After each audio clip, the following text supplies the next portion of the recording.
Welcome to Detective Tales, where mysteries unfold and every detail matters. Inspired by the timeless works of Agatha Christie, this channel brings you classic-style detective stories filled with suspense, hidden motives, and unexpected revelations. Here, you'll walk alongside brilliant minds like Hercule Poirot and Miss Marple, unraveling puzzles where nothing is quite as it seems. Prepare yourself for intrigue, atmosphere, and a journey into the golden age of detective fiction. The case begins now. Chapter 1. The Nightly Visitor.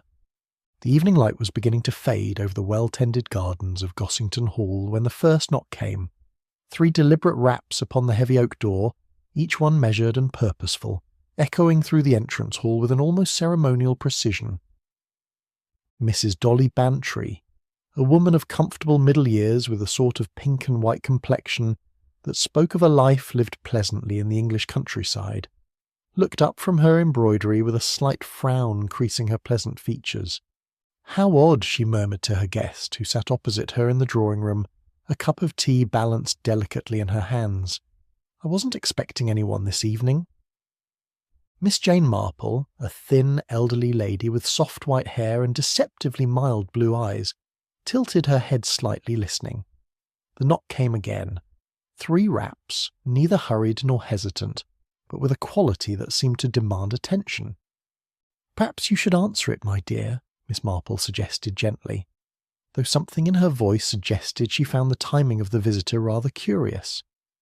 Mrs. Bantry rose, smoothing down her tweed skirt with hands that trembled slightly, though whether from the evening chill or some other cause, it would have been difficult to say. She made her way across the polished floor of the entrance hall, her footsteps echoing in the gathering dusk. The heavy door swung open with a creak that spoke of age and dignity. Mrs. Bantry stepped forward, peering into the deepening shadows of the drive. "Hello," she called out, her voice carrying across the gravel. "Is anyone there?" Nothing. The evening air was still, disturbed only by the distant lowing of cattle in the fields beyond and the rustle of leaves in the ancient elm trees that lined the drive. The gravel showed no recent footprints, and the wrought-iron gate at the end of the drive remained firmly closed. Mrs. Bantry stood there for several moments, her eyes searching the familiar landscape for any sign of movement. A barn owl called from somewhere in the darkness, and she shivered, drawing her cardigan more closely about her shoulders. "Most peculiar," she muttered, closing the door with perhaps more force than was strictly necessary. When she returned to the drawing-room, Miss Marple was sitting exactly as she had left her, but there was something in the elderly lady's expression that suggested her mind had not been idle during Mrs. Bantry's absence. "No one there?" Miss Marple inquired, though her tone suggested she had rather expected this outcome. Not a soul. Mrs. Bantry settled herself back into her chair, but her movements lacked their earlier ease. How very strange. I could have sworn I heard someone at the door. "Oh, I'm quite certain you did," Miss Marple replied, taking a delicate sip of her tea. "The question is not whether someone knocked, but rather why they chose not to remain for an answer." Mrs. Bantry stared at her friend with the expression of one who has just realised that what seemed simple has revealed itself to be considerably more complex. "You think someone was playing a prank?" "Perhaps," Miss Marple said thoughtfully, "though in my experience pranks tend to have a rather different character about them. This seemed rather more purposeful." The 2 ladies sat in comfortable silence for a few moments. The only sound the gentle ticking of the grandfather clock in the corner, and the occasional pop and hiss from the coal fire. "Has this happened before?" Miss Marple asked presently, her needles clicking softly as she resumed her knitting. Mrs. Bantry hesitated, and in that hesitation Miss Marple found her answer. "It has, hasn't it?" "Well, yes," Mrs. Bantry admitted reluctantly, "though I hadn't really thought. That is to say, I assumed it was simply coincidence." "How many times?" "This would be the 18th evening," Mrs. Bantry said, and there was something in her voice that suggested she had been counting more carefully than she cared to admit. "Always at precisely 6:30. Always the same. 3 knocks, and then nothing when one goes to answer. Miss Marple's needle stilled. 18 evenings. That would make it 3 weeks then. Almost exactly. Mrs. Bantry twisted her hands in her lap. It began the evening after old Mr. Thornfield's funeral. I remember particularly because Cook was in such a state about the whole affair. She'd been quite fond of the old gentleman, you see. Ah. Miss Marple's expression grew thoughtful. Mr. Thornfield of Thornfield Manor, I take it. Yes, poor old soul. Went quite suddenly, though Dr. Haydock said it wasn't entirely unexpected. His heart, you know. He'd been failing for some time. Miss Marple nodded slowly. In her long experience of village life, she had learned that the timing of unusual events was rarely coincidental. And these evening visits, she said delicately, they occur every day. Every weekday, Mrs. Bantry corrected, never on Saturdays or Sundays. I thought that rather odd, actually. If someone were playing tricks, wouldn't they be more likely to do so on weekends when they had more leisure time? One would think so, Miss Marple agreed, unless, of course, they had some other occupation that kept them busy on weekends. The implication hung in the air between them, though neither lady chose to pursue it directly. The servants are becoming quite nervous about it, Mrs. Bantry continued. Cook refuses to answer the door after dark now, and even Lorimer, who's been with us for 15 years and isn't easily rattled, admits to finding it unsettling. I can well imagine.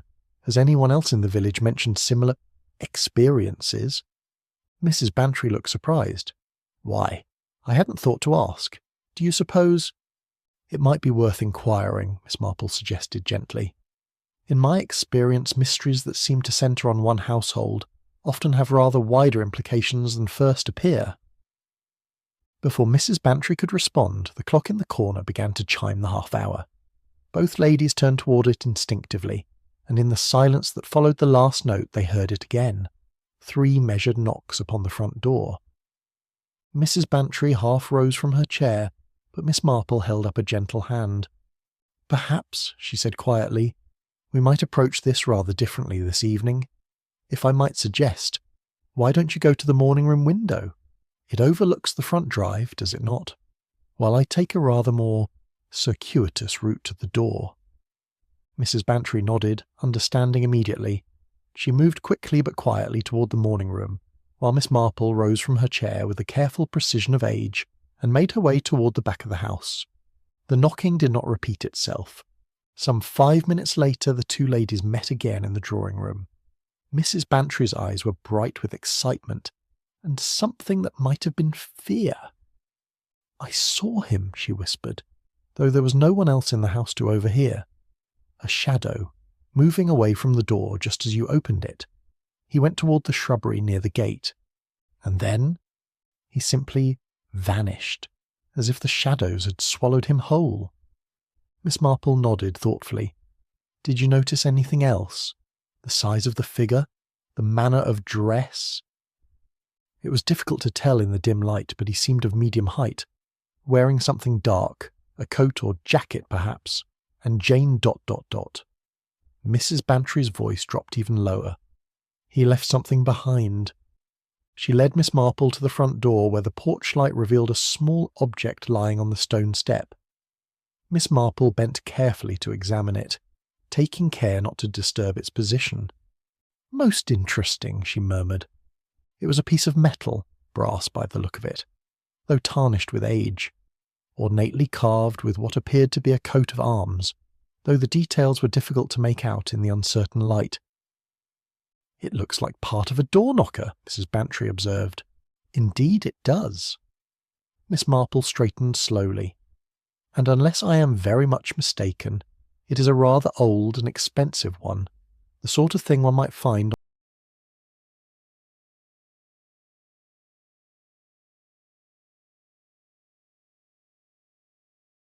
on the door of a manor house.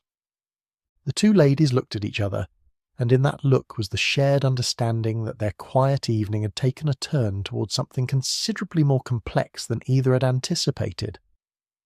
I think, Miss Marple said gently, that tomorrow we might pay a visit to some of your neighbours. In my experience, the most puzzling mysteries often become quite clear once one understands the larger picture." Mrs. Bantry nodded, though her eyes remained fixed on the brass fragment lying on her doorstep like a calling card left by some ghostly visitor. The evening mist was beginning to rise from the fields, and somewhere in the distance a church bell tolled the hour. 8 o'clock, and all was far from well in the peaceful village that surrounded Gossington Hall. Chapter 2. Empty Doorsteps and Shadows. The morning sun cast long shadows across the village green, as Miss Marple and Mrs. Bantry made their way toward the police station, the brass fragment wrapped carefully in one of Mrs. Bantry's best linen handkerchiefs. The September air held that particular crispness that spoke of autumn's approach, and the leaves on the chestnuts were already beginning to show their first touches of gold. Inspector Slack was not, Miss Marple reflected as they approached his office, a man who readily welcomed what he termed interference from civilians. He was a thick-set individual with a red face and a manner that suggested he found the world consistently disappointing. Nevertheless, duty was duty, and when Mrs. Bantry explained about the mysterious knockings, he listened with the air of a man resigned to hearing foolishness but determined to do his job properly. 3 weeks, you say? He made a note with a pencil that seemed almost too small for his large hands. Same time every evening? Precisely 6:30, Mrs. Bantry confirmed. Never varies by so much as a minute. Inspector Slack's eyebrows rose slightly at this detail. In his experience, practical jokes tended to be rather more haphazard affairs. And this was left behind last night. He unwrapped the brass fragment with care that surprised Miss Marple. Whatever his manner, the inspector was clearly experienced in handling evidence. It appears to be part of a door knocker, Miss Marple observed gently. Rather an expensive one, I should think. Aye, it is that. Inspector Slack turned the piece over in his hands, examining the carved details. Brass and old. See this crest here? That's the Thornfield arms, or I'm much mistaken. Mrs. Bantry leaned forward with interest. The Thornfield family crest? But surely that means... That it came from the manor, most likely. Inspector Slack set the fragment down carefully on his desk. Question is, how did it come to be on your doorstep, Mrs. Bantry? That, said Miss Marple quietly, is indeed the question. Though I wonder, Inspector, whether Mrs. Bantry's experience has been unique in the village. Inspector Slack's expression sharpened. What makes you ask that, Miss Marple? Oh, merely that in my experience, when someone goes to the trouble of establishing such a regular pattern of behaviour, they often have more than one objective in mind. The inspector considered this for a moment, then reached for his telephone. His conversation was brief and to the point, but Miss Marple noticed the way his expression grew increasingly grim as he spoke. Well, he said, replacing the receiver with some force, it seems you were right to ask, Miss Marple. Constable Edwards has just informed me that we've had similar reports from 3 other households in the village, all started about the same time, all following the same pattern. How interesting, Miss Marple murmured. And might I ask which households? Inspector Slack consulted his notes. Mrs. Pemberton at Rose Cottage, Mr. and Mrs. Fletcher at the old rectory, and Miss Hartwell at Primrose Cottage. Mrs. Bantry looked puzzled. But what could those houses possibly have in common? They're all quite different types of people. Miss Marple, however, was looking thoughtful. Inspector, I wonder if you might indulge an old lady's curiosity. These households that have been experiencing the mysterious knockings, do you happen to know if any of their occupants were formerly employed at Thornfield Manor? Inspector Slack stared at her for a moment, then began rifling through a filing cabinet with sudden energy. Now that's an interesting thought, he muttered, pulling out a thick folder. Let me see. Yes, here we are. The old theft case from 20 years back. Theft case? Mrs. Bantry's voice was sharp with interest. Before your time in the village, Mrs. Bantry. Big scandal it was, too. Money went missing from old Mr. Thornfield's safe, a considerable sum. Several servants were dismissed, though nothing was ever proved against any of them. Miss Marple nodded slowly. And the servants who were dismissed, might their names match those of the current occupants of the houses experiencing these mysterious visits? Inspector Slack ran his finger down a list of names, and his expression grew increasingly grave. Mrs. Pemberton? Yes, she was the housekeeper. Mr. Fletcher was the gardener. Miss Hartwell was a parlour-maid. And Mrs. Bantry? Miss Marple asked gently. No connection to the manor that I can see, Inspector Slack replied, looking puzzled. How curious, Miss Marple mused. 3 households with direct connections to the old scandal and 1 without. That suggests either that Mrs. Bantry's experiences are unrelated, which seems unlikely given the identical pattern, or that there is some connection we have not yet discovered. Mrs. Bantry was looking rather pale. You mean someone is deliberately targeting these people? But why, after all these years? That, said Inspector Slack grimly, is what we need to find out. With your permission, ladies, I think it's time we paid a visit to some of these other households.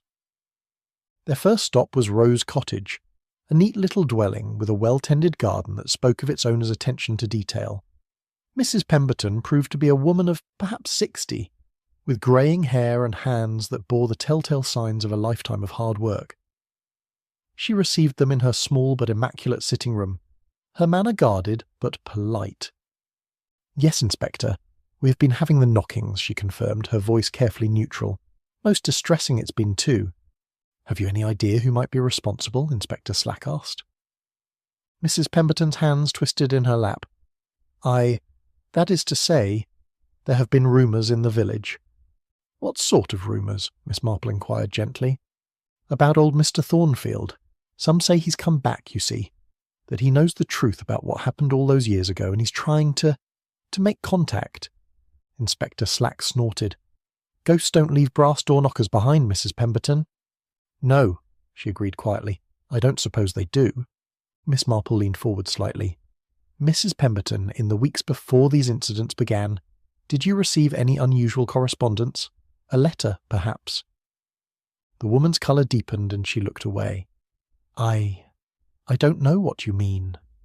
"I think you do," Miss Marple said gently. "Someone has been writing to you, haven't they? And to the others as well." Mrs. Pemberton was silent for a long moment, then rose and went to a small writing desk in the corner. She returned with an envelope which she handed to Miss Marple with obvious reluctance. "It came 3 days before the knocking started," she said quietly. Miss Marple examined the envelope carefully before opening it. The paper was expensive, the handwriting old-fashioned and formal. Inside was a single sheet containing only 4 words. "He knows what you did." "Most unpleasant," Miss Marple observed, passing the letter to Inspector Slack. "Have the others received similar communications?" I believe so. We've talked about it among ourselves, you understand. We're all rather frightened." Inspector Slack's expression was grim as he folded the letter carefully. "Mrs. Pemberton, I'm going to need to keep this as evidence, and I'll be wanting to speak with the others who received similar letters. Their subsequent visits to the old rectory and Primrose Cottage revealed identical letters, identical fears, and identical bewilderment. Mr. Fletcher, a sturdy man in his 70s with earth still under his fingernails despite his retirement from active gardening, admitted that the letters had brought back painful memories of the old scandal. 20 years we've lived under that cloud," he said bitterly.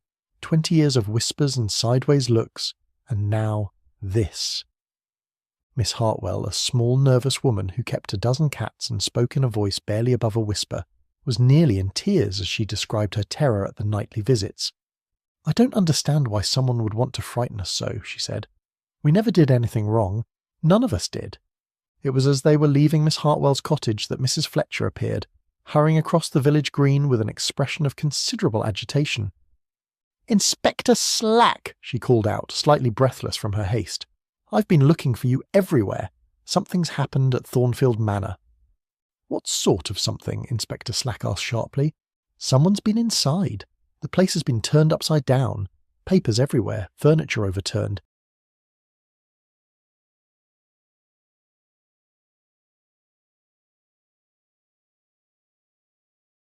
It looks like someone was searching for something." Miss Marple and Inspector Slack exchanged glances. "When did you discover this, Mrs. Fletcher?" "This morning, when I went to check on the place.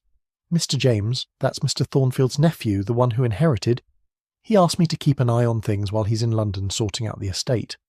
"And when did you last check before today?" 3 days ago. Everything was perfectly in order then." Inspector Slack frowned. "So sometime between then and now, someone broke in and searched the place." "But what could they have been looking for?" Mrs. Bantry asked. Miss Marple was quiet for a moment, her mind clearly working. "I wonder," she said presently, "whether it might not be more accurate to say that someone was looking for something they believed Mr. Thornfield had hidden. Something connected, perhaps, to the old scandal. You think the theft from 20 years ago is connected to these recent events? I think, Miss Marple said carefully, that Mr. Thornfield's death may have stirred up matters that someone hoped would remain permanently buried, and I suspect that our mysterious door-knocker is growing desperate to find whatever it is they're seeking. Chapter 3, The Manor's Troubled History, Thornfield. Manor stood silent against the grey September sky, its mullioned windows reflecting nothing but emptiness. The house possessed that particular melancholy that settles upon dwellings recently bereft of their inhabitants, as though the very stones mourned the passing of those who had given them purpose and life. Miss Marple paused at the wrought-iron gates, her keen eyes taking in every detail. The drive, once no doubt immaculate, showed signs of neglect, weeds pushing through the gravel, fallen leaves gathering in the corners where the gardener's broom no longer reached. Yet it was not the neglect of years, but rather the subtle deterioration that comes when a household's attention is turned elsewhere. "Melancholy place," observed Mrs. Bantry, drawing her coat more closely about her shoulders against the autumn chill. "Indeed," murmured Miss Marple, "though I fancy it has seen happier times.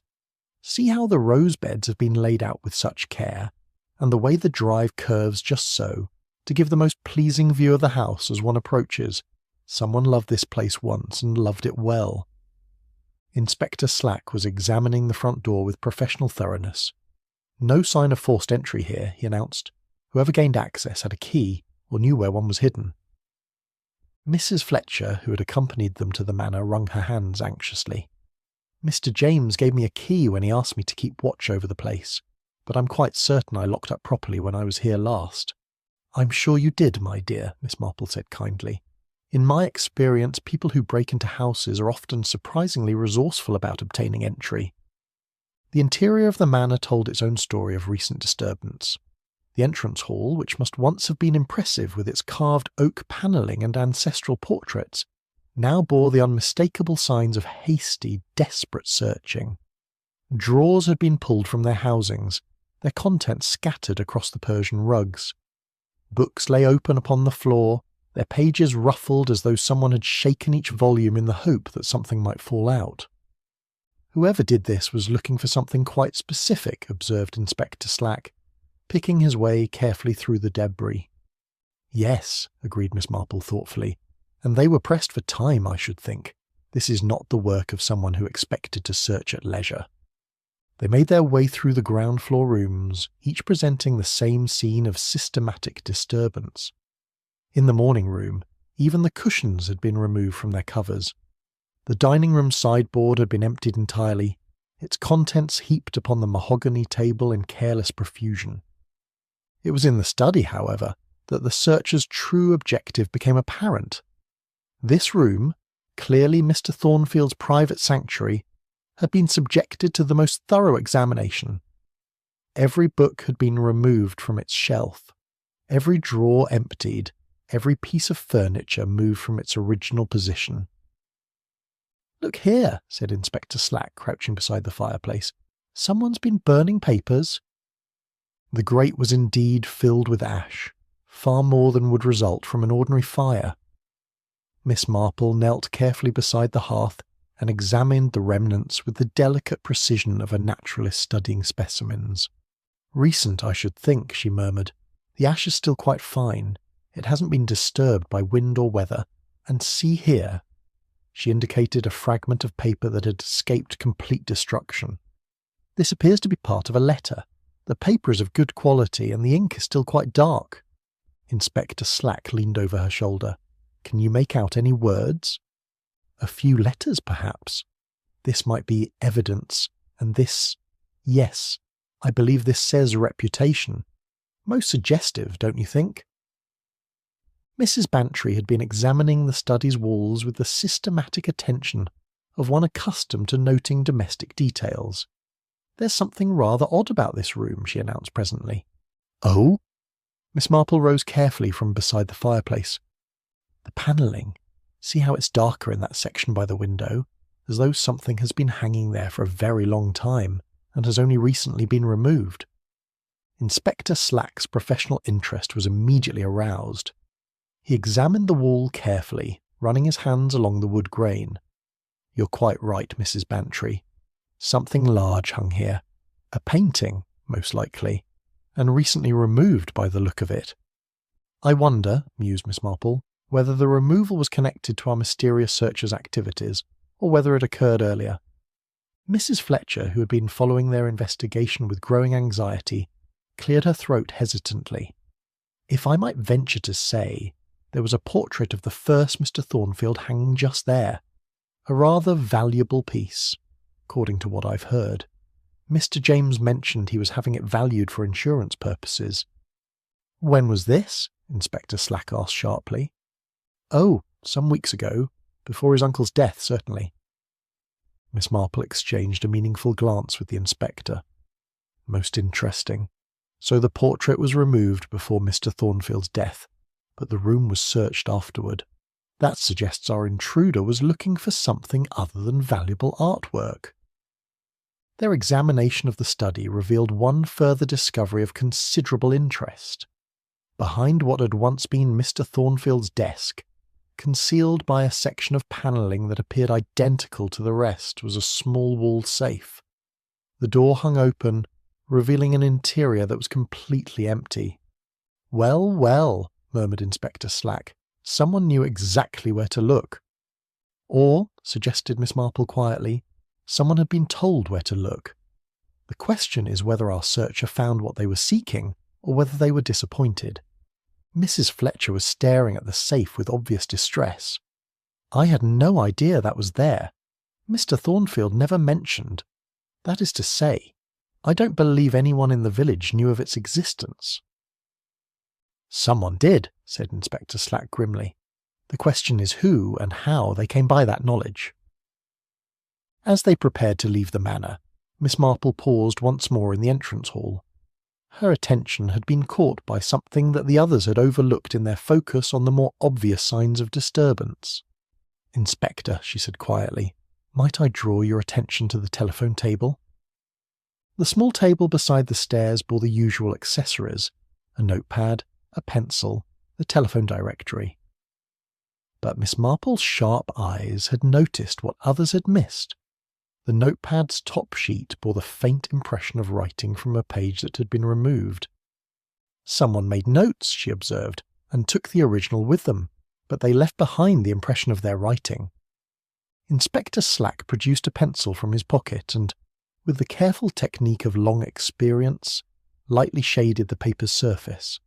Gradually, words began to emerge: dates, times, and what appeared to be names. "Private investigator," he read aloud. "Report due Tuesday. Evidence confirmed." Mrs. Bantry gasped. Mr. Thornfield had hired a private investigator. "It would appear so," said Miss Marple thoughtfully, "and whoever searched this house was very interested indeed in the results of that investigation." As they walked back through the manor's grounds toward the village, Miss Marple found herself reflecting on the curious human tendency to believe that secrets, once buried, would remain so indefinitely. In her long experience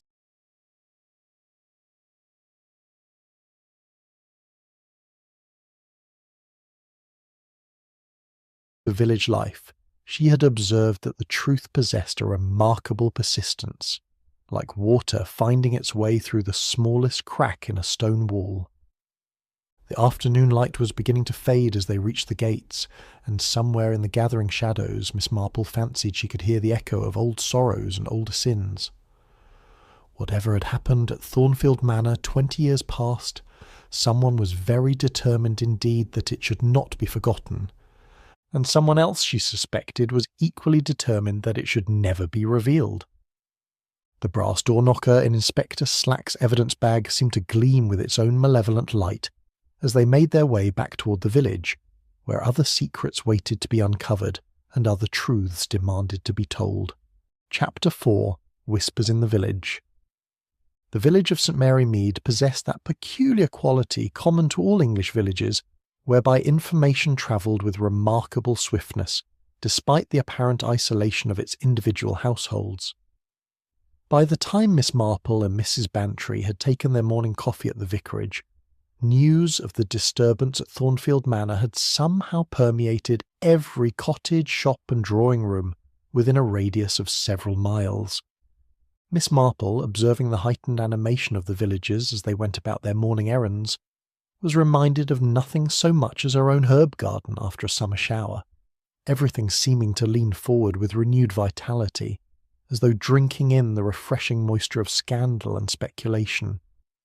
"It's quite extraordinary," remarked the vicar's wife, Mrs. Clement, as she poured tea from her best china service. "How quickly word spreads. I had it from Mrs. Price at the post office, who had it from young Tom Fletcher, who apparently saw the police motor car going up the Manor Drive yesterday afternoon." "And what conclusions," inquired Miss Marple delicately, "has the village drawn from these observations?" Mrs. Clement's pleasant face took on the expression of one who finds herself in possession of information both fascinating and slightly improper. "Well, there has been considerable discussion about old Mr. Thornfield's state of mind in his final weeks. Dr. Haydock mentioned, quite confidentially you understand, that the poor old gentleman had been suffering from what he termed nervous agitation."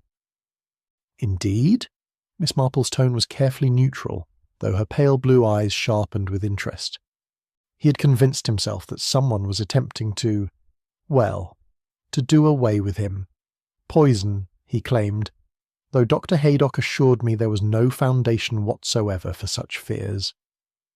Mrs. Bantry set down her teacup with a slight clink. How distressing for the poor man, to spend one's final weeks in such a state of anxiety. "Quite so," agreed Mrs. Clement, though Dr. Haydock did mention that Mr. Thornfield seemed to believe he possessed some form of evidence that would, how did he put it, destroy reputations if anything were to happen to him. Miss Marple's needles paused in their steady rhythm. In her long experience of human nature, she had observed that when elderly persons spoke of possessing damaging evidence, they were frequently proved correct, regardless of how fanciful their claims might initially appear. "Most unfortunate," she murmured. "Did Dr. Haydock happen to mention the nature of this evidence?" "I'm afraid not, though he did say that Mr. Thornfield had been making arrangements for its safe keeping. Something about ensuring the truth would emerge even if he were no longer present to reveal it himself." The three ladies sat in contemplative silence for a moment, the only sound the gentle ticking of the mantel clock and the distant calling of rooks in the churchyard elms. "There is another matter," Mrs. Clement continued presently, her voice dropping to the conspiratorial tone that village ladies employed when discussing particularly delicate subjects. "Young Mr. James, Mr. Thornfield's nephew, has been making inquiries about selling the manor rather precipitately." "Oh?" Mrs. Bantry's eyebrows rose. "So soon after the funeral?" "Indeed. Mrs. Price mentioned that he had been in correspondence with estate agents in London, and there has been talk of a very quick sale, most unusual, considering the value of the property and its contents." Miss Marple reflected that in her experience, when individuals displayed excessive haste in disposing of inherited property, there was frequently some compelling reason beyond mere financial need. Young men of good family, she had observed, did not typically abandon valuable estates without considerable motivation. "Has Mr. James been much in evidence since his uncle's death?" she inquired. "Hardly at all," Mrs. Clement replied. "He came for the funeral, of course, and has been back once or twice to arrange matters with the solicitors, but mostly he remains in London. He did ask Mrs. Fletcher to keep an eye on the place, though apparently that arrangement has not proved entirely satisfactory." The morning's social calls yielded a rich harvest of village opinion and observation. At the post office, Mrs. Price confided that several of the former Thornfield servants had been receiving unusual postal deliveries, letters bearing no return address and postmarked from London. At the baker's shop, it emerged that old Mr. Thornfield had been observed in animated conversation with a stranger only weeks before his death, a gentleman of professional appearance who had arrived by motor car and remained closeted with the old man for several hours. "A private inquiry agent, if you ask me," declared Mr. Petherick, the village's retired solicitor, when they encountered him outside the church. Thornfield had the look of a man preparing for battle in those final weeks. I've seen it before in gentlemen who discover unpleasant truths about their affairs. Miss Marple found this observation particularly illuminating. Mr. Petherick possessed the sort of professional experience that lent weight to his conclusions, and his assessment suggested that Mr. Thornfield's concerns had been rather more substantial than mere elderly paranoia. It was during their afternoon visit to Mrs. Pemberton at Rose Cottage that the most significant revelation emerged. The former housekeeper, having clearly wrestled with her conscience since their previous meeting, appeared to have reached some inner resolution. "There's something I must tell you," she began without preamble, her hands twisting a tea towel with nervous energy. "About the money that went missing all those years ago. We weren't the only ones who knew about that safe." Inspector Slack, who had joined them for this particular interview, leaned forward with sharp attention. Who else had knowledge of it? "Mr. James," Mrs. Pemberton replied quietly. "He was often at the manor in those days, helping his uncle with the state business. He knew the combination. I saw him open it myself on more than one occasion." The silence that followed this revelation was pregnant with implication. Miss Marple found herself thinking of young men and gambling debts, of family trust betrayed, and of the terrible weight of suspicion falling upon innocent servants rather than guilty relations. "Mrs. Pemberton," she said gently, "in all these years, has Mr. James ever offered assistance to you or the other dismissed servants? Perhaps some small financial help, or aid in finding new employment?" Mrs. Pemberton's laugh held no humour whatsoever. "Assistance? He's never so much as acknowledged our existence. Passed me in the village street last month without a word of recognition, though I'd served in that house for 15 years. Yet someone," observed Miss Marple thoughtfully, "has been providing anonymous assistance to various villagers over the years. Mrs. Price mentioned that several families have received unexpected help with medical bills and such difficulties." "Anonymous charitable contributions," agreed Inspector Slack. "We've had reports of mysterious benefactors for some time. Always cash payments, never any indication of the source." Mrs. Pemberton's expression grew troubled. You think someone has been using that stolen money to ensure silence," Miss Marple completed gently, though whether from guilt or from calculation remains to be determined. As they prepared to leave Rose Cottage, Mrs. Pemberton caught Miss Marple's arm with a trembling hand. "Miss Marple," she whispered, "I'm frightened. We all are. Someone knows things about that time, things that were never spoken of in the investigation. And now, with old Mr. Thornfield dead and these letters arriving and that dreadful knocking every night." "What things, my dear?" Miss Marple's voice held infinite patience and understanding. "There was another death, you see, just before the theft was discovered. Young Sarah Mills, she was barely 18, worked in the scullery. Found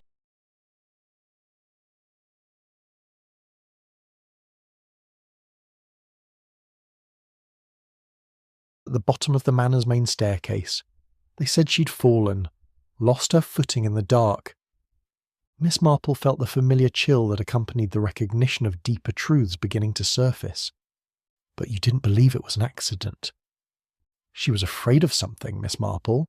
In those last days before she died, she was terrified, kept saying she'd seen something she shouldn't have, that someone was going to make her sorry for it." The afternoon shadows were lengthening as they walked back through the village, past cottages where lamplight was beginning to gleam behind drawn curtains. Miss Marple reflected that villages were rather like onions, each layer of apparent simplicity concealing another more complex truth beneath. 20 years of carefully maintained silence were beginning to crack, and through those cracks the truth was finally starting to seep like water through a crumbling dam. Someone had been very clever indeed, she thought, but in her experience no secret could be kept forever, and the cleverest criminals often proved to be their own undoing. Chapter 5. The Pattern of Fear. The evening mist was beginning to gather in the hollows of the village lanes when Miss Marple made her way to Inspector Slack's office, her umbrella tapping a gentle rhythm against the cobblestones. The September air carried that particular dampness that spoke of autumn's inexorable advance, and the lamplighter was already beginning his rounds, casting pools of warm yellow light at intervals along the darkening streets. She found the inspector bent over his desk, surrounded by an array of documents and evidence that spoke of a methodical mind grappling with an increasingly complex puzzle. The brass fragment lay at the centre of this collection, its tarnished surface catching the lamplight like a malevolent eye. "Ah, Miss Marple," he greeted her, rising with a courtesy that even his brusque nature could not entirely suppress. "I was hoping you might call. I've been making some inquiries that I think will interest you considerably." Miss Marple settled herself in the chair opposite his desk, arranging her handbag and umbrella with the precise movements of one who believes that small acts of order contribute to larger harmonies of understanding. "Indeed, Inspector, I confess myself most curious to hear what your investigations have revealed." Inspector Slack consulted his notes with the satisfaction of a man who has pursued his quarry through a maze of complications and emerged with clarity. "I've been in communication with my colleagues in London regarding this private investigator that old Mr. Thornfield employed. Fellow by the name of Mills, Samuel Mills." Miss Marple's eyebrows rose slightly. "Mills? How very interesting. Would that be any relation, do you suppose, to the young woman who died at the manor 20 years past?" "Father and daughter, as it happens. Mills had been investigating the circumstances of his daughter's death all these years, never accepting that it was simply an accident. When Mr. Thornfield contacted him, it was like putting a match to tinder." The inspector paused to light his pipe, the process giving Miss Marple time to consider the implications of this revelation. In her experience, the convergence of past injustices and present investigations rarely resulted in peaceful resolutions. And what precisely had Mr. Mills discovered? Evidence, Miss Marple, solid documentary evidence that the theft 20 years ago was not the work of any servant, but rather someone with intimate knowledge of the household routines and access to information that only a family member would possess. Miss Marple nodded thoughtfully. "I see. And this evidence? Might I inquire as to its nature?" Inspector Slack's expression grew grimmer. Financial records, for one thing. Mills had traced the stolen money through a series of transactions that led directly to gambling establishments in London. The amounts and dates corresponded exactly with known debts incurred by young James Thornfield during that period. How very thorough of Mr. Mills, and what became of this evidence? That, Miss Marple, is precisely the question. Mills was due to present his final report to Mr. Thornfield on the Tuesday following the old gentleman's death, but Mills himself died in a motor accident the day before the appointment, a most convenient coincidence for someone who stood to be exposed. Miss Marple reflected that in her considerable experience of human nature, such convenient coincidences were rarely as fortuitous as they initially appeared. One might almost suspect that someone had learned of the impending revelation and taken steps to prevent it. Indeed, one might, particularly when one considers that the motor accident occurred on a stretch of road that Mills knew well, in perfect weather conditions, and involved a vehicle that had been recently serviced and found to be in excellent mechanical order. The implications hung between them like smoke from the inspector's pipe, acrid and inescapable. Miss Marple found herself thinking of young women falling down staircases and private investigators meeting untimely deaths, of patterns that emerged only when viewed from sufficient distance. "Inspector," she said presently, "I wonder if you have given consideration to the curious timing of these nocturnal visitations that have so disturbed our village tranquillity." "How so, Miss Marple?" "Well, they began immediately following Mr. Thornfield's funeral, did they not? Yet the knowledge of Mills's investigation and the threat it posed to certain individuals must have been apparent somewhat earlier. Why wait until after the old gentleman's death to begin this campaign of intimidation?" Inspector Slack removed his pipe and regarded her with the expression of one who recognises superior reasoning. "You think the timing is significant?" "I think the timing reveals the true purpose of these visitations. They are not random acts of malice, nor are they attempts to extract information from the recipients. They are designed to create fear, specific, targeted fear, among those who might possess knowledge relevant to Mills's investigation. Miss Marple paused to arrange her thoughts, her fingers unconsciously working at her knitting needles, though she carried no actual work with her. Consider, if you will, the pattern of households visited. Each received anonymous letters before the knockings began. Letters designed to create anxiety and uncertainty.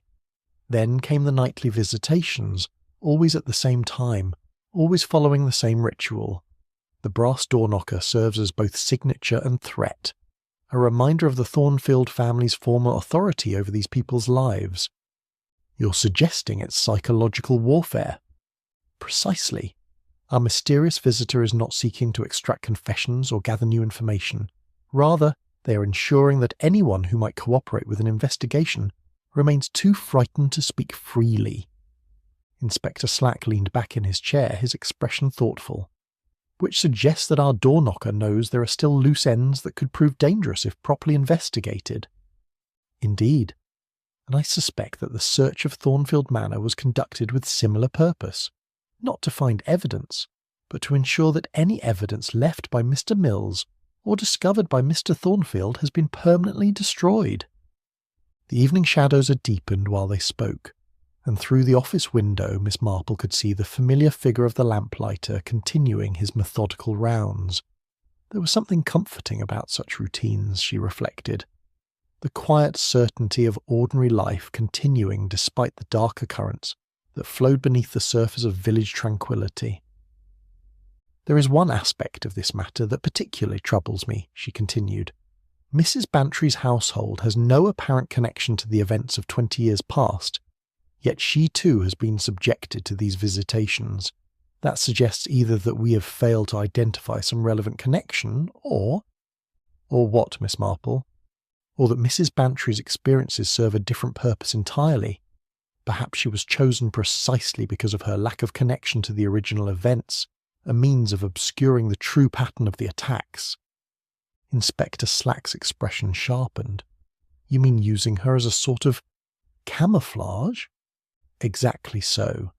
By including an apparently random household among the targets, our visitor creates the impression of arbitrary malice rather than calculated intimidation. It's really quite clever, in its way.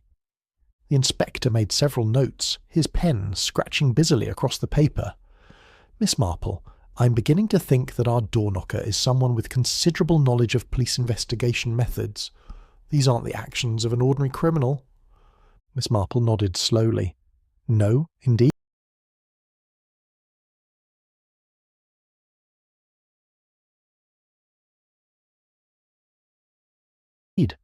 Someone with education, social position, and sufficient intelligence to construct an elaborate deception. Someone who understands how to manipulate both evidence and emotions to achieve their objectives. Someone, the inspector added grimly, who has already demonstrated a willingness to commit murder to protect their secrets. The clock on the office wall chimed the half-hour, and Miss Marple glanced toward the window where the last light of day was fading into the particular purple darkness of an English autumn evening. Somewhere in the village, she knew, people were drawing their curtains and settling into the comfortable routines of domestic life, secure in the belief that their small world remained fundamentally safe and predictable. But Miss Marple had lived long enough to understand that beneath the placid surface of even the most peaceful village lay currents of passion, greed, and desperation that could erupt with devastating consequences when properly provoked. The brass door knocker gleamed dully in the lamplight, a silent witness to truths that someone was very determined indeed to keep buried forever. Chapter 6. One Door Too Many. The morning brought with it one of those crystalline autumn days that seem to polish the very air until each detail of the countryside stood out with startling clarity. Miss Marple, taking her customary constitutional through the village lanes, found her attention drawn to the small matters that others might overlook, the way Mrs. Price lingered rather longer than necessary at her garden gate, the manner in which young Tom Fletcher avoided meeting her eye as he delivered the morning post, and most particularly the drawn curtains at Primrose Cottage despite the glorious sunshine. It was this last observation that prompted her to alter her usual route, for Miss Marple had long ago learned that when people chose to shut out the light, they frequently had compelling reasons for preferring the shadows. Primrose Cottage stood at the end of a narrow lane bordered by hawthorn hedges, its small garden a testament to careful tending despite obvious financial constraints. Miss Marple noted the neat patches where vegetables had been harvested, the carefully composted heap behind the tool shed, and the general air of determined respectability that marked the dwelling of someone who possessed more pride than prosperity. Her gentle knock was answered with surprising swiftness, as though the occupant had been waiting just inside the door. The young woman who appeared was perhaps 25, with the sort of intelligent, determined features that Miss Marple associated with individuals who had learned early to rely upon their own resources. "Miss Mills?" Miss Marple inquired, with the courteous uncertainty appropriate to an unexpected social call. The young woman's start of surprise was quickly suppressed, but not before Miss Marple had noted the flicker of wariness that crossed her features. "I'm Sarah Mills, yes, though I'm afraid I don't believe we've been introduced. Miss Jane Marple, I hope you'll forgive the intrusion, but I understand you may have been experiencing some rather unpleasant nocturnal disturbances." Sarah Mills hesitated for a moment, then stepped aside with the resigned courtesy of one who recognises that certain conversations cannot be indefinitely postponed. "Perhaps you'd better come in." The cottage's interior reflected the same careful economy evident in its exterior, everything clean and well maintained, but with the particular spareness that spoke of limited means stretched to their utmost. Miss Marple settled herself in the offered chair with the unhurried grace of age, allowing her keen eyes to absorb the subtle details that revealed character and circumstance. "You're quite correct about the disturbances," Sarah said presently, her hands clasped tightly in her lap, "though I confess I'm puzzled as to how word of them might have reached you. Village life, my dear, has a way of ensuring that few secrets remain entirely private. I understand that you, like several others in the community, have been subjected to mysterious knockings at your door." Sarah's laugh held no trace of amusement. Mysterious is certainly one word for it. Terrifying might be more accurate. Miss Marple regarded the young woman with the gentle persistence that had proved so effective in her previous investigations. "Might I inquire whether you have any connection to Thornfield Manor? Employment, perhaps? Or family ties?" "None whatsoever. I've been in the village for less than 6 months, and I've never so much as spoken to any of the Thornfield family." This confirmation of what Miss Marple had already suspected sent a small thrill of understanding through her. In her considerable experience, when patterns contained apparent anomalies, those anomalies frequently proved to be the most significant elements of all. Yet you have been receiving the same treatment as those who were formerly employed at the manor. Most curious indeed. Sarah Mills rose abruptly and moved to the window, her fingers worrying at the edge of the curtain. "Miss Marple, I think perhaps there are things you don't understand about my situation. Then perhaps you might enlighten me." The silence stretched between them, filled with the sort of tension that Miss Marple had learned to recognise as the precursor to significant revelations. When Sarah finally spoke, her voice held the careful control of one who has rehearsed difficult words. "My father was Samuel Mills. He was a private investigator, and he died 3 weeks ago in what the authorities termed a motor accident." Miss Marple nodded slowly. "I see. And you believe his death was not accidental?" "I know it wasn't." Sarah turned from the window, her expression fierce with controlled emotion. "My father was the most careful driver imaginable, Miss Marple. He'd been investigating a case involving Thornfield Manor, a case that consumed the final months of his life. The theft that occurred 20 years past." Sarah's eyes widened with surprise. "You know about that?"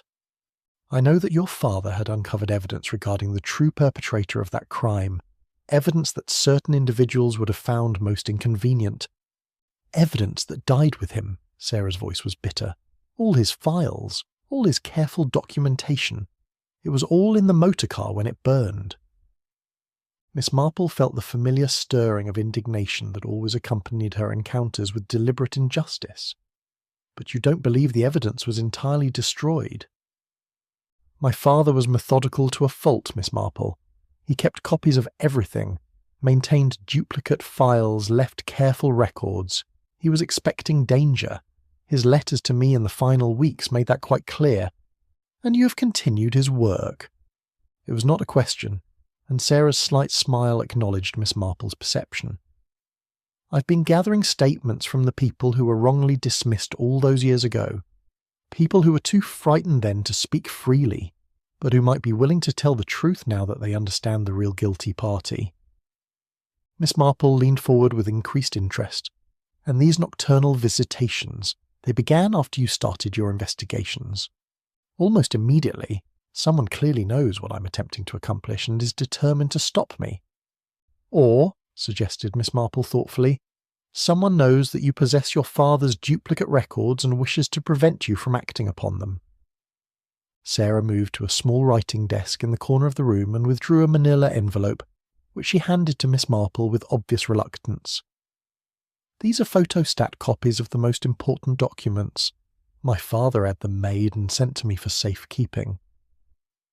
Miss Marple examined the contents with growing interest.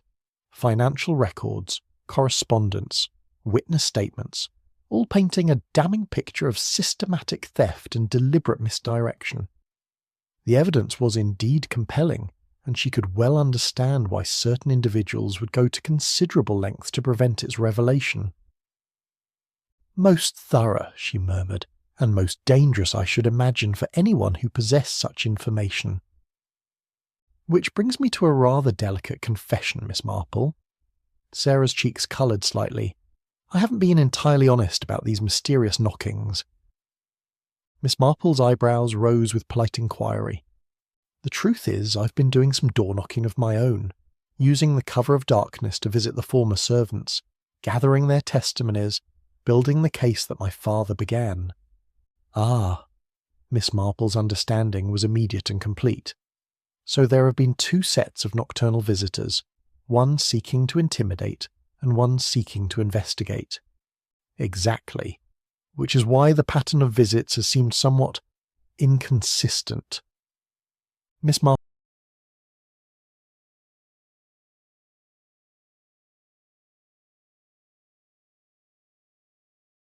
reflected that this revelation cast an entirely new light on the previous week's events.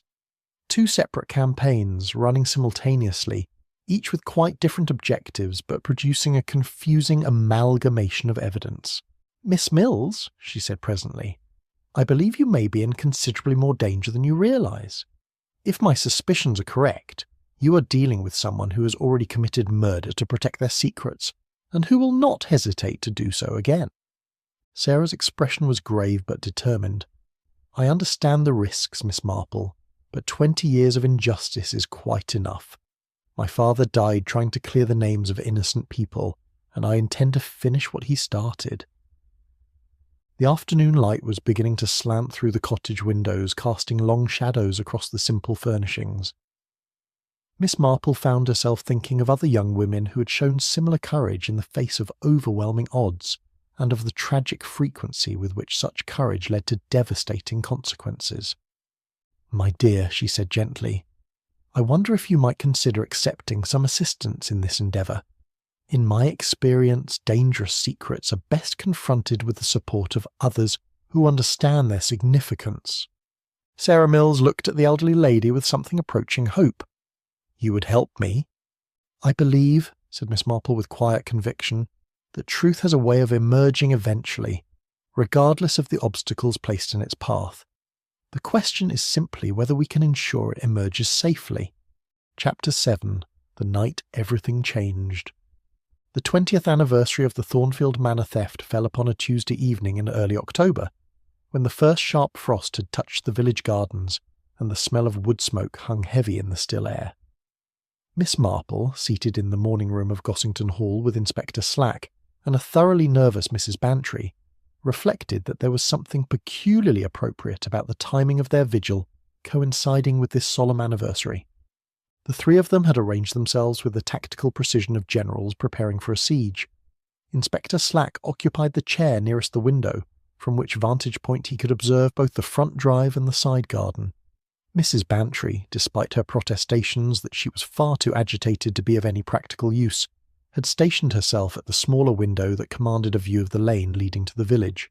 Miss Marple, with the quiet confidence that came from long experience of such matters, had chosen the position that allowed her to observe both her companions and the various approaches to the house.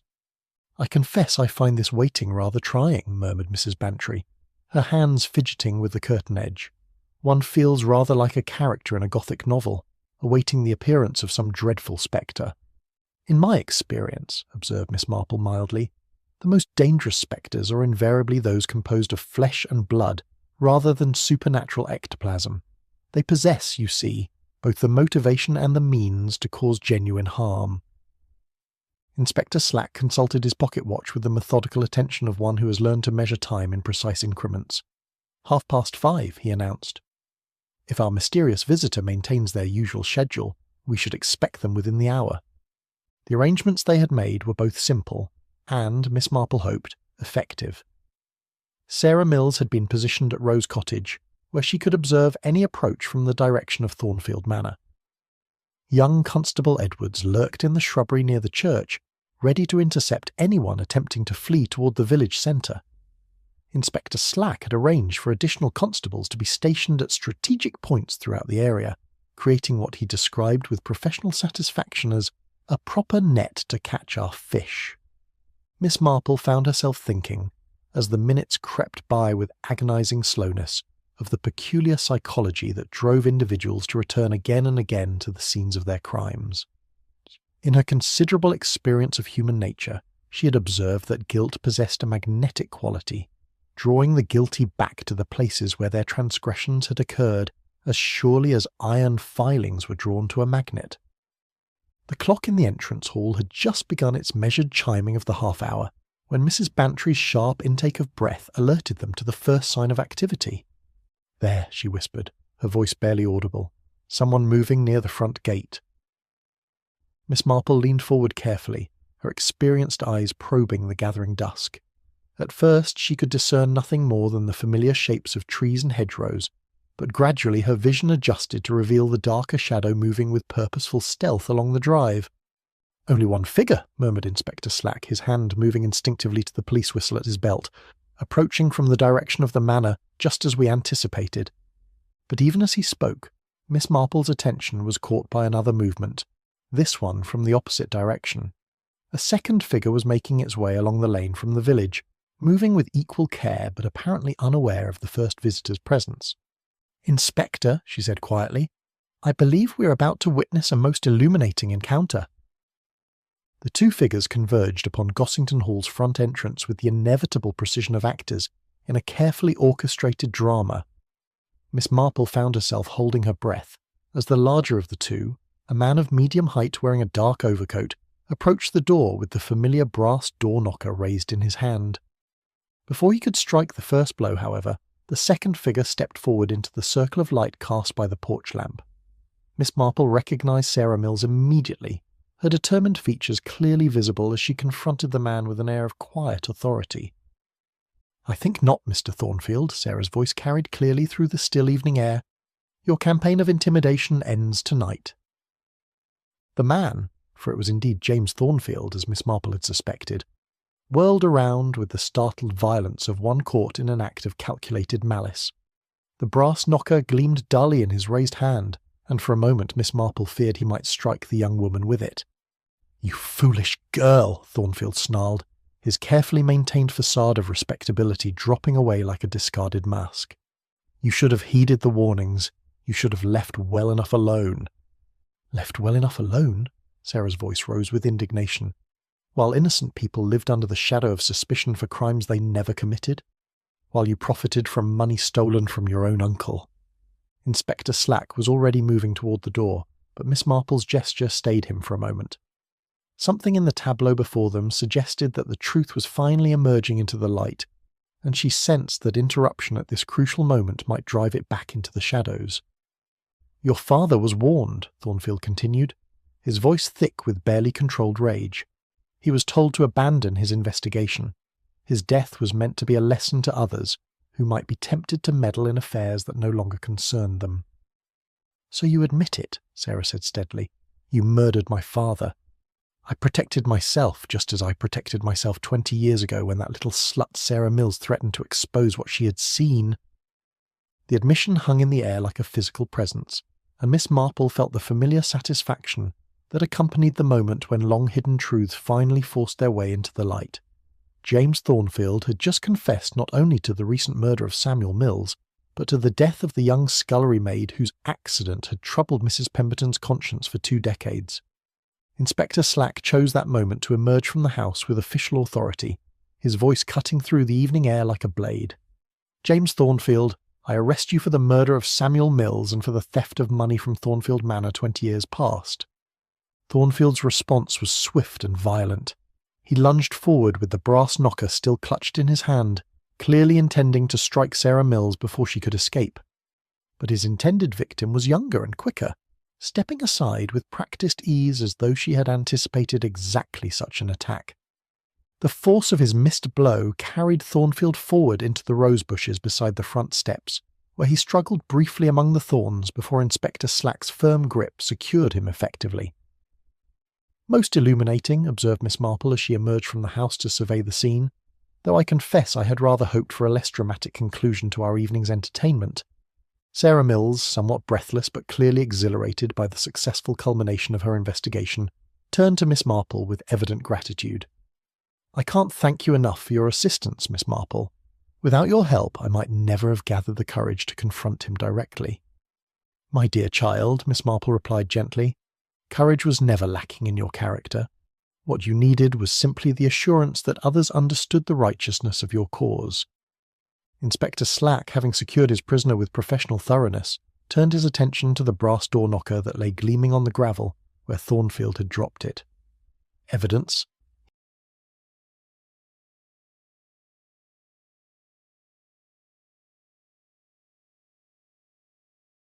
he announced with satisfaction, "of a deliberate campaign of intimidation designed to prevent witnesses from cooperating with any investigation." "Indeed," agreed Miss Marple, "though I suspect we shall find that Mr. Thornfield's motivations extended rather beyond mere intimidation. The pattern of his behaviour suggests a mind consumed with the need to control and manipulate, to ensure that his version of events remained the only version anyone dared to voice." As they waited for the police motor car to arrive from the village, Miss Marple found herself reflecting upon the curious alchemy by which fear could be transformed into justice and silence into truth. The brass door knocker, which had served for weeks as an instrument of terror, would now serve as evidence in the cause of clearing innocent names and exposing long-hidden guilt. The anniversary of the original crime had indeed brought resolution, though perhaps not in the manner that James Thornfield had anticipated when he began his campaign of nocturnal intimidation. Chapter 8: Secrets Behind the Knocker. The morning following James Thornfield's arrest dawned with that particular clarity that often follows momentous events, as though the very atmosphere had been cleansed by the revelation of long-hidden truths. Miss Marple, taking her customary constitutional through the village lanes, observed with quiet satisfaction the subtle changes that had already begun to manifest themselves in the demeanour of her neighbours. Mrs. Pemberton, encountered outside the post office, carried herself with a dignity that had been absent for 20 years.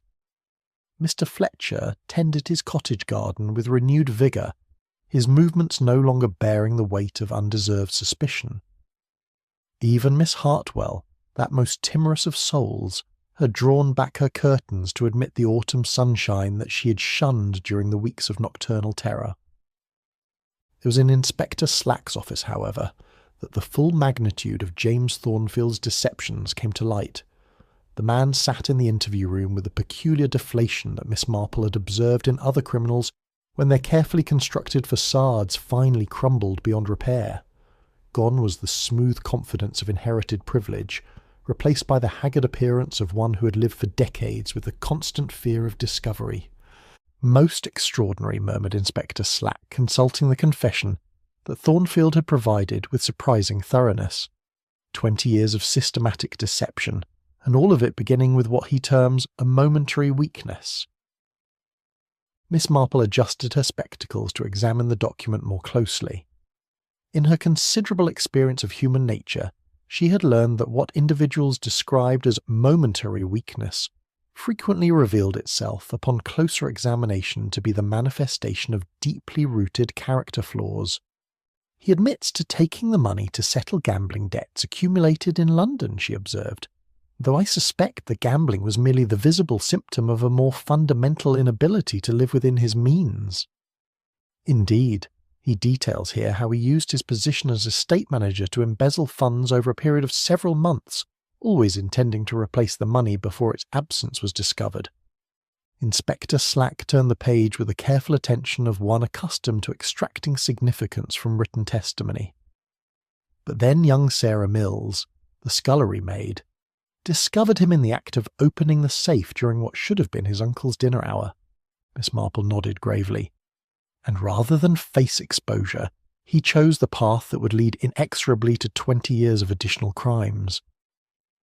The confession revealed the calculated nature of Sarah Mills's death with a clarity that was both illuminating and deeply disturbing.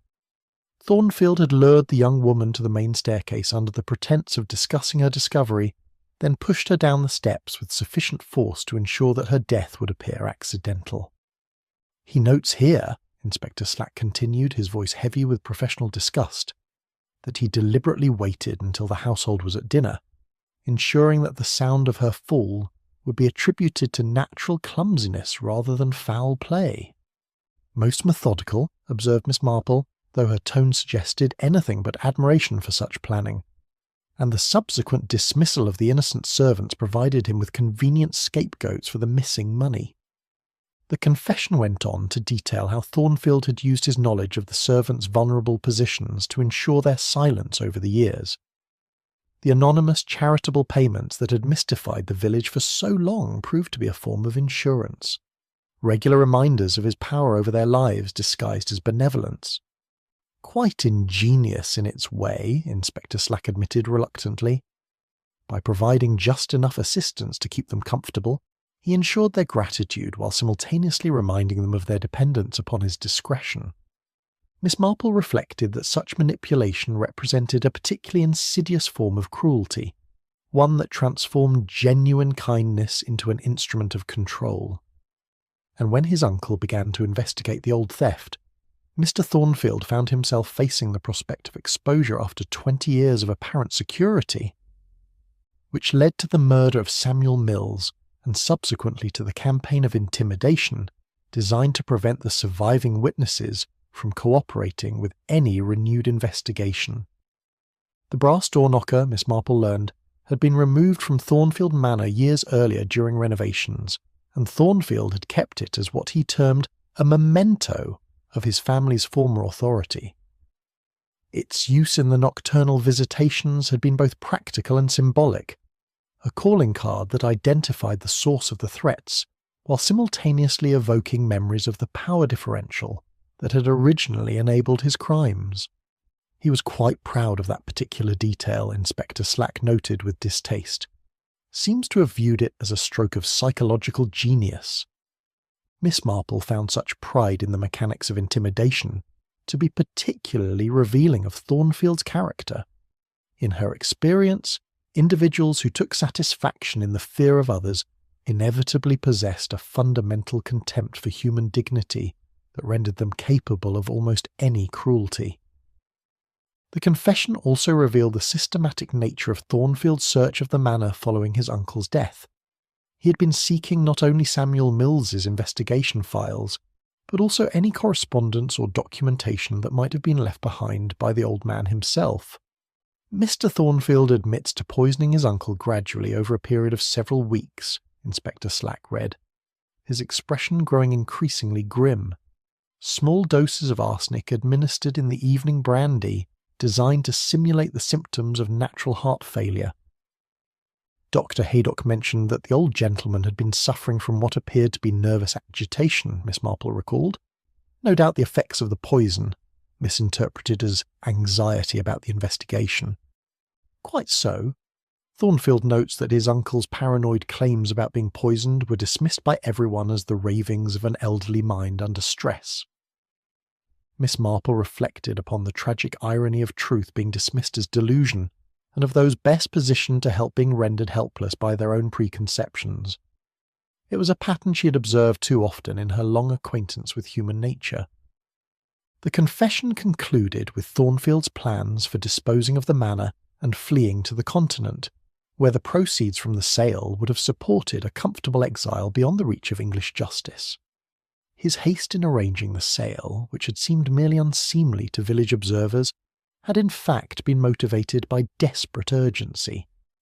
He believed that once the property was sold and the money transferred abroad, he would be safely beyond the reach of any investigation, Inspector Slack observed.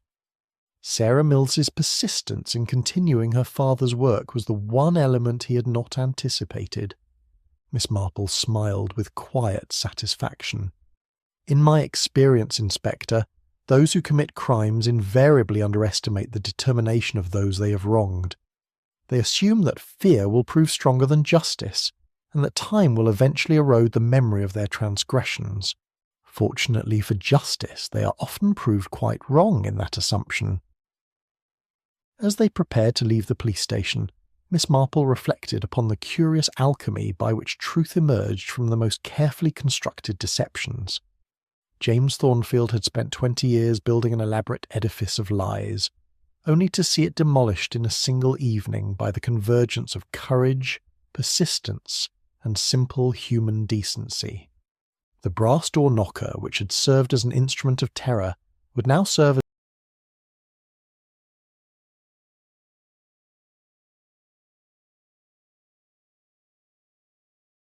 evidence in the cause of justice.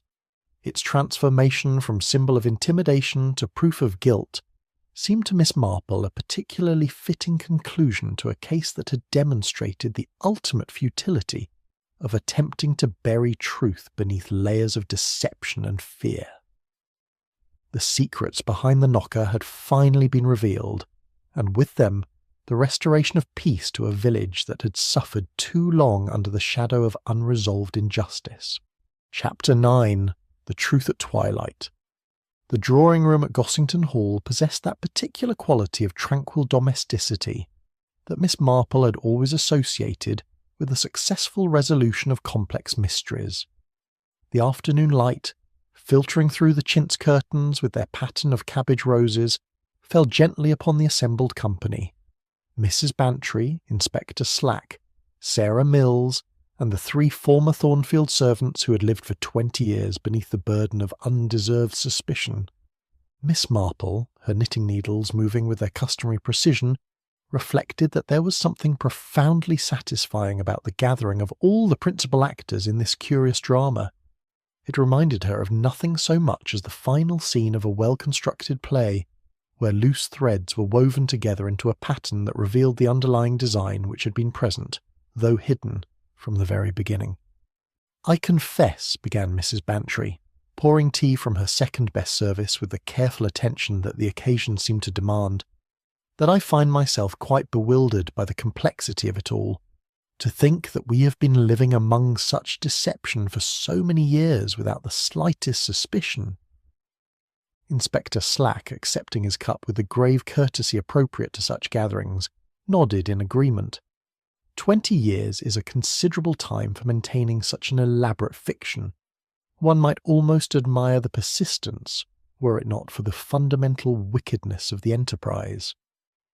Miss Marple paused in her knitting to regard the inspector with the mild expression that those who knew her well had learned to recognise as the precursor to particularly illuminating observations.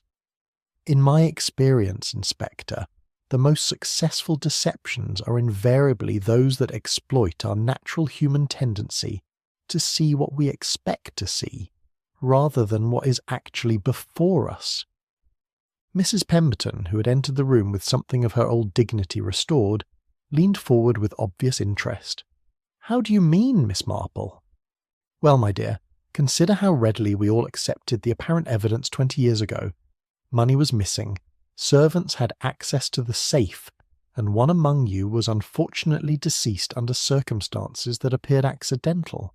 The natural conclusion seemed obvious, did it not?" "Indeed it did," murmured Mr. Fletcher, his weathered hands clasped tightly in his lap. "We none of us questioned the assumption that one of our number must be guilty of the theft."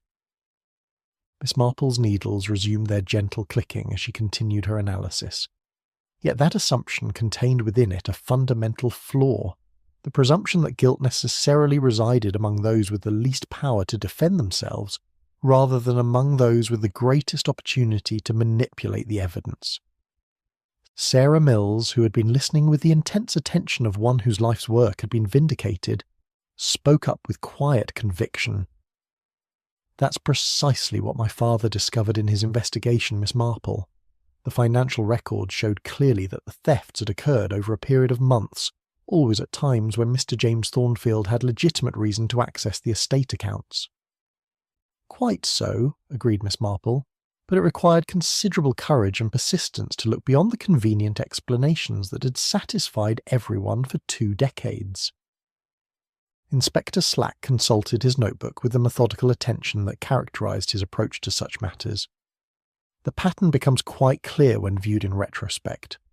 Young Thornfield used his position as estate manager to embezzle funds systematically, always in amounts small enough to escape immediate detection. Until, added Miss Marple gently, his gambling debts reached proportions that required a more substantial theft, which in turn led to the tragic necessity of silencing the one witness who could expose his activities. The silence that followed this observation was heavy with the weight of lives destroyed by a single act of murderous calculation. Miss Hartwell, that most timorous of souls, dabbed at her eyes with a lace handkerchief, while Mrs. Pemberton's expression reflected the complex emotions of one whose long-held grief had finally found its proper object. "Poor little Sarah," Mrs. Pemberton murmured. "She was such a frightened thing in those final days. We all thought she was simply overwrought by the tensions in the household, never suspecting that she had witnessed something that placed her in mortal danger." Miss Marple nodded with the gentle understanding that came from long observation of human tragedy. Fear, as I have often observed, is frequently the most reliable indicator of genuine danger. Those who are truly innocent have little cause for such overwhelming terror. "Yet we dismissed her fears as mere feminine hysteria," Mr. Fletcher added bitterly. "Had we paid proper attention, might we not have prevented her death?" "My dear Mr. Fletcher," Miss Marple replied with infinite kindness, "you must not torment yourself with such thoughts. In my considerable experience of these matters, I have learned that evil often succeeds precisely because good people cannot conceive of the depths to which others will sink." Inspector Slack cleared his throat with the authority of one who must deal with the practical consequences of such revelations. "The important thing now is that justice will finally be served. Thornfield will face trial for 3 murders and the theft that began this whole tragic sequence." "And what," inquired Mrs. Bantry, "will become of the manor itself?" Sarah Mills, who had been quietly contemplating the steam rising from her teacup, looked up with an expression of determined purpose. "The estate will revert to more distant relatives, according to the solicitors, but I understand they intend to establish a fund to provide compensation to all those who suffered from Mr. Thornfield's crimes." "Most appropriate," observed Miss Marple, "though I suspect that the true compensation lies not in monetary remuneration, but in the restoration of reputations that have been unjustly tarnished for far too long." The conversation turned to practical matters, the arrangements for Thornfield's trial, the steps being taken to clear the official records of any suggestion of guilt on the part of the dismissed servants, and the various administrative details that must be addressed when 20 years of carefully maintained lies are finally exposed to the light of truth. As the afternoon drew toward evening, Miss Marple found herself reflecting upon the curious human capacity for both extraordinary evil and equally extraordinary persistence in the pursuit of justice. James Thornfield had demonstrated remarkable ingenuity in constructing his web of deception, yet Sarah Mills had shown even greater determination in unravelling it. "There is one aspect of this affair," she said presently, "that seems to me particularly instructive. Mr. Thornfield's ultimate downfall came about not through any flaw in his original deception, but through his inability to resist the compulsion to return to the scene of his crimes. Inspector Slack looked up with interest. You refer to the nocturnal visitations? Indeed. Had he simply remained in London and allowed the sleeping dogs of the past to lie undisturbed, he might well have escaped justice indefinitely. But the very success of his deception seems to have bred in him a kind of arrogance, a belief that he could manipulate events and people with impunity. Sarah Mills nodded thoughtfully. My father observed the same thing in his notes. Criminals who escape immediate detection often become overconfident, leading them to take risks that ultimately ensure their exposure. Precisely, agreed Miss Marple. And in Mr. Thornfield's case, his decision to engage in a campaign of intimidation served only to draw attention to the very crimes he sought to conceal. The clock on the mantelpiece chimed the hour, and Miss Marple noticed that the light outside had begun to take on that particular golden quality that marked the transition between afternoon and evening. It occurred to her that there was something symbolically appropriate about this timing, the truth emerging as the day moved toward its peaceful close, just as justice had finally emerged from the shadows that had concealed it for so many years.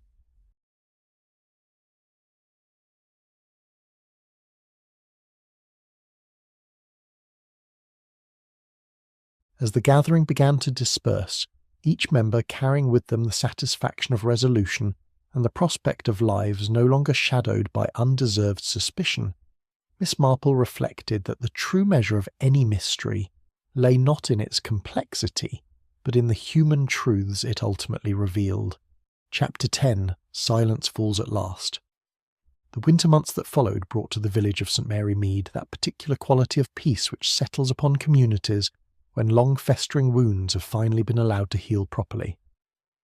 Miss Marple, observing the subtle transformations in her neighbour's demeanour as she took her daily constitutional through the frost-touched lanes, reflected that there was something almost miraculous in the human capacity for renewal once the weight of injustice had been lifted. The trial of James Thornfield had proceeded with the inexorable dignity of English justice, each day's proceedings reported in the local newspaper with the measured precision that such momentous events demanded. Miss Marple had attended several sessions, not from any morbid curiosity, but from the conviction that those who had suffered most deserved to witness the formal vindication of their innocence. Mrs. Pemberton, in particular, had sat each day in the public gallery with the quiet composure of one who had waited 20 years for such vindication. When the jury delivered their verdict of guilty on all charges, Miss Marple had observed the tears that coursed down the elderly woman's cheeks, tears not of triumph, but of profound relief that truth had finally been acknowledged in the most public and official manner possible. The sentence had been appropriately severe, though Miss Marple suspected that for James Thornfield the most crushing punishment lay not in the prospect of years in prison, but in the complete destruction of the carefully constructed facade that had defined his existence. The gentleman of leisure and inherited privilege had been revealed as a common thief and multiple murderer, a transformation that no amount of social position could mitigate. On this particular February afternoon, as Miss Marple made her way past the vicarage toward the village green, she encountered Sarah Mills emerging from the solicitor's office with an expression of quiet satisfaction that suggested the completion of some significant business. "Miss Marple," Sarah called out, her voice carrying clearly across the frosty air, "how fortuitous to meet you. I've just concluded the final arrangements for the compensation fund." Miss Marple paused, adjusting her woolen gloves with the precise movements that cold weather demanded. "Indeed? I trust the arrangements have proved satisfactory to all concerned." "More than satisfactory," Sarah replied, her breath forming small clouds in the crisp air. "The sale of Thornfield Manor and its contents has yielded sufficient funds to provide each of the wrongly dismissed servants with a sum that should ensure their comfort for the remainder of their lives." "Most appropriate," observed Miss Marple, "though I suspect the true value of such compensation lies not in its monetary worth, but in its acknowledgment of the injustices they have endured." Sarah's expression grew thoughtful as they walked together along the lane bordered by bare hedgerows.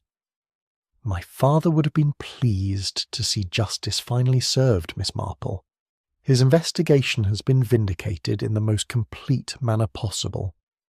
Your father's work, my dear, was exemplary, but it was your courage in continuing that work, despite considerable personal danger, that ensured truth would ultimately prevail over deception. They passed Rose Cottage, where smoke curled peacefully from the chimney, and the windows gleamed with the particular cleanliness that spoke of renewed domestic contentment. Mrs. Pemberton, Miss Marple knew, had used her compensation to make long-deferred improvements to her dwelling, but more importantly, she had regained the dignity that 20 years of undeserved suspicion had gradually eroded. The transformation was evident throughout the village. Mr. Fletcher had returned to his beloved gardening with renewed vigour, sharing his expertise freely with neighbours who now sought his advice without the shadow of old suspicions. Miss Hartwell had emerged from the timorous existence that fear had imposed upon her, even accepting the position of secretary to the village charitable society, a role that her careful penmanship and attention to detail made her admirably suited to fill. There is one matter, Sarah continued as they approached the village green, that I feel compelled to mention. I've decided to establish a small memorial to the victims of Mr. Thornfield's crimes. Miss Marple's interest sharpened. Indeed. What form will this memorial take? The brass door knocker, the one that served as his instrument of intimidation, is to be melted down and reformed into a memorial plaque. It will be placed in the churchyard, honouring both Sarah Mills and my father, as well as acknowledging the injustices suffered by the dismissed servants. Most fitting, Miss Marple murmured, to transform an instrument of terror into a monument of remembrance demonstrates a wisdom that I find particularly admirable. They had reached the centre of the village green, where the ancient oak stood sentinel over the peaceful domestic life that flowed around it like a gentle stream. Miss Marple paused, her keen eyes taking in the familiar sights that never failed to provide her with a sense of continuity and order. The post office with its cheerful red pillar box, the baker's shop with its windows glowing warmly in the afternoon light, the church spire pointing steadfastly toward heaven. I confess, she said presently, that I shall miss the intellectual stimulation that this mystery provided, though I certainly do not miss the fear and uncertainty that it brought to innocent people. Sarah smiled with the understanding of one who had shared in both the challenge and the resolution. Will you continue to investigate such matters, Miss Marple? Your insights proved invaluable in unravelling the truth. My dear child, I suspect that in a village such as ours, mysteries have a way of presenting themselves to those with their eyes to see and ears to hear. Human nature, after all, remains remarkably consistent in its capacity for both nobility and folly. As they prepared to part ways, Sarah to return to Primrose Cottage, where she had decided to make her permanent home, and Miss Marple to continue her constitutional, the elderly lady reflected upon the curious alchemy by which evil could ultimately serve the cause of good, provided it encountered sufficient courage and persistence in its opposition. The mysterious knockings had ceased entirely with James Thornfield's arrest, bringing blessed peace to households that had endured weeks of nightly terror. But more than that, they had served as the catalyst for revelations that had cleared innocent names and ensured that long-delayed justice was finally served. That evening, as Miss Marple settled into her favourite chair beside the fire with her knitting and a cup of tea, she found herself thinking of doors, both literal and metaphorical. Some doors, she reflected, were meant to remain closed, protecting the innocent from unnecessary distress. Others, however, demanded to be opened, regardless of the discomfort that might result, because truth possessed its own imperative that could not be indefinitely denied. The brass door knocker that had once announced the arrival of fear and intimidation had been silenced forever. In its place would stand a memorial to truth, triumphant over deception, to courage overcoming intimidation, and to the enduring human capacity for justice, however long delayed. Outside her cottage windows the village of St. Mary Mead settled into the comfortable rhythms of evening. Lights appearing in windows, smoke rising from chimneys, the distant sound of church bells marking the close of another day. It was, Miss Marple reflected with deep satisfaction, the sound of a community at peace with itself, its secrets finally revealed and its injustices finally addressed. The silence that had fallen was not the silence of suppressed truth, but the blessed quiet of resolution, where honest people could sleep peacefully in their beds without fear of mysterious visitors bearing reminders of old guilts and older terrors. In the end, she thought as her needles resumed their gentle clicking, it was perhaps the most fitting conclusion of all, not the dramatic confrontation or the public vindication, but simply this: the return of peace to a place where peace belonged, and the restoration of trust to hearts that had been too long burdened with undeserved suspicion. The knocker at dusk would trouble the village no more.